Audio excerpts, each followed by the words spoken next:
আজ পড়ছি জীবন গড়া বই থেকে। বইটি লিখেছেন শ্রী নবনীহর মুখোপাধ্যায় মহাশয়। সাধারণভাবে যুবক বলতে আমরা যাদের বোঝাই তাদের বয়স 15 থেকে 35। পৃথিবীতে এই যুবকদের সংখ্যা প্রায় 100 কোটি। ভারতবর্ষে এর 1/7 বাস করে। ভারতবর্ষের যুবকদের সংখ্যা 14 কোটির কিছু বেশি। আমরা একথা জানি যে যুবকদের ভেতরেই প্রকৃত শক্তি রয়েছে। ভারতবর্ষের যুবকদের ওপর স্বামী বিবেকানন্দের গভীর আস্থা ছিল। বয়স্ক মানুষ যারা, তারা যুবকদের প্রতি ঠিক সন্তুষ্ট নন, কিন্তু স্বামীজির কথায় বা লেখায় যুবকদের প্রতি কোনো কটুবাক্য প্রয়োগ হতে দেখা যায় না। এর কারণটা কি? এর কারণ হচ্ছে স্বামীজি মানুষের একেবারে গভীরে প্রবেশ করেছিলেন।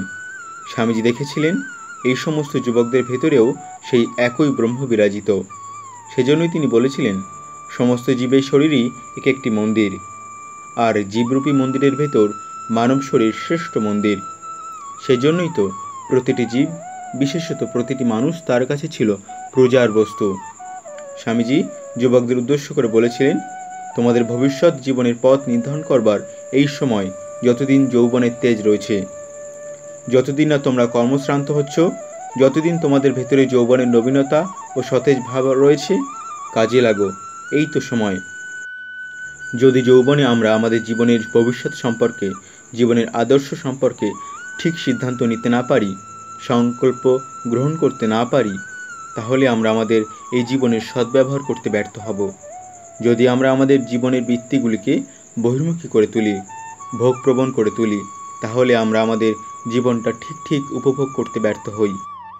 সেজন্য স্বামীজি যুবকদের কিছু কিছু দোষ ত্রুটি থাকা সত্ত্বেও তাদের কখনো তিরস্কার করেননি। তাদের উৎসাহ দিয়েছেন, তাদের আশার কথা শুনিয়েছেন, ভবিষ্যৎ সম্পর্কে যাতে তারা আস্থা অর্জন করতে পারে এরূপ কথা শুনিয়েছেন। তিনি বলেছেন, জগতের দিকে তাকিয়ে দেখো, মানুষ কেন দুঃখ ভোগ করে। আমরা যদি বেদান্তের দৃষ্টি নিয়ে দেখি, তাহলে দেখব আমাদের সকল দুঃখের কারণ হচ্ছে অজ্ঞান। সুতরাং সত্যিকারের আলোর সন্ধান করে এই অজ্ঞান থেকে মুক্ত হও, এবং যদি সত্যি সত্যি তুমি এই আলোর একটুখানিও সন্ধান পাও, তাহলে তুমি দেখতে পাবে আমাদের জীবন কত মহৎ। যদি আমরা আমাদের জীবনে সেই আলো জ্বালতে পারি, তাহলে মানুষের ভবিষ্যৎ সত্যি উজ্জ্বল হয়ে উঠবে। যদি আমরা আমাদের জীবনে আলো জ্বালতে পারি, তবে সমস্ত মানবজাতির সামনে যে সংকট, যে অন্ধকার ঘনিয়ে এসেছে, সেই সংকট, সেই অন্ধকার দূর হয়ে যাবে। বর্তমানে আমাদের জগতে আরও বেশ কিছু বৈপরীত্য দেখতে পাই। একদিকে চরম দারিদ্র্য, অপরদিকে প্রাচুর্য।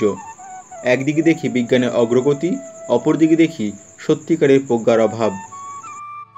আজ মানুষের জীবনে সত্যিকারের সুখের অভাব এবং যুদ্ধের বিভীষিকা, নানা রকম সংঘাত, দ্বন্দ্ব এবং ঘৃণার ভাব, চরম স্বার্থপরতা ও লোভ, সহানুভূতি ও ভালোবাসার অভাব, বিদ্বেষ ও ঘৃণার মনোভাব চারিদিকে ছড়িয়ে পড়েছে। অর্থের আকাঙ্ক্ষা, ভোগের আকাঙ্ক্ষা আমাদের আচ্ছন্ন করে ফেলেছে। আজ ভোগবাদ ও আধ্যাত্মিকতার অভাব আমাদের আচ্ছন্ন করে ফেলেছে। এই মনোভাবই আমাদের ভেতর ঘৃণা, হিংসা, দেশ, দ্বন্দ্ব, যুদ্ধের উন্মাদনা নিয়ে আসছে। আমাদের জ্ঞানের অগ্রগতির সঙ্গে সঙ্গে যদি আমাদের প্রজ্ঞার বিস্তার না ঘটে, তাহলেই বিপদ বেড়ে যায়, এবং হাজার হাজার বছর ধরে এই প্রজ্ঞাকে জাগানোর প্রচেষ্টাই দেখি আমাদের পূর্বপুরুষদের ভেতর। তারা বহির্বিজ্ঞান ও অন্তর্বিজ্ঞান উভয়েরই বিকাশ সাধন করেছিলেন, উভয়ের সমন্বয় সাধন করেছিলেন। কিন্তু কালের ব্যবধানে ধীরে ধীরে এই বহির্বিজ্ঞান ও অন্তর্বিজ্ঞানের সমন্বয়ের যে কৌশল, সেটা আমরা হারিয়ে ফেলেছি। সম্প্রতিকালে, বিশেষ করে বিগত শতাব্দীর শেষ ভাগে, স্বামীজি আবার এই দুর্বিজ্ঞানের সমন্বয় ঘটানোর, সার্বিক বিকাশ ঘটানোর প্রচেষ্টা নতুন করে শুরু করেছিলেন। যাদের ঠিক দেখবার চোখ আছে, তারা দেখতে পাবেন সম্প্রতিকালে এই যে সমন্বয়, অন্তর্বিজ্ঞান ও বহির্বিজ্ঞানের সমন্বয়, এটা ঘটতে চলেছে।